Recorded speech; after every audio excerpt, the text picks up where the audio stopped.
Okay, so I'm just going to give you a quick rundown on the 2013 Nukeproof Pulse. You've probably seen the Chain Reaction Cycles Nukeproof team riding the prototype version of this bike at the last round of the World Cup.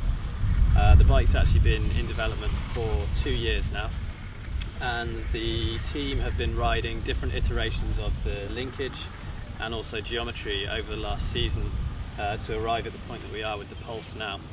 So the basic concept for the Pulse was that we didn't want to completely change everything about the Scout. The Scout has been a really successful bike. Everybody's really enjoyed riding the bike and the team were pretty happy with it.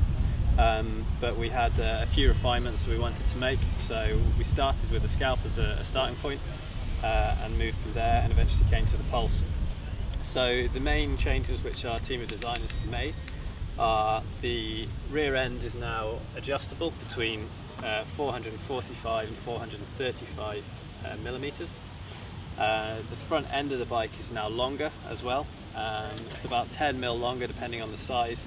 So the front center of the bike is a little bit longer, but you can have a shorter rear end as well. The suspension linkage is pretty much the same as it was before in terms of action, but it's been re-engineered to be stiffer.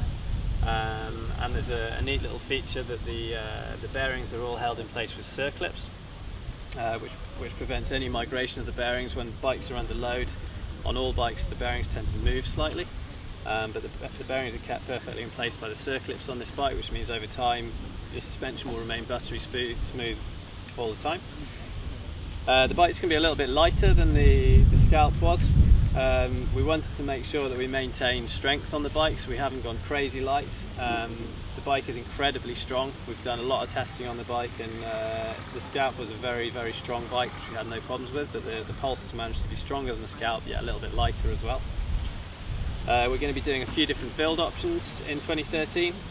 We'll do 2 complete bikes. One will basically be an XO spec bike with Cane Creek double barrel.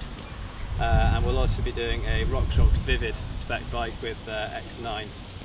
And as a frame only, you'll be able to buy the bike with either the Vivid shock or the Cane Creek double barrel. So as I said, basically the concept was to start with the Scalp, make some small refinements. The team are super happy with where the bike is now. They'll all be riding them at World Champs this weekend. Good luck to them.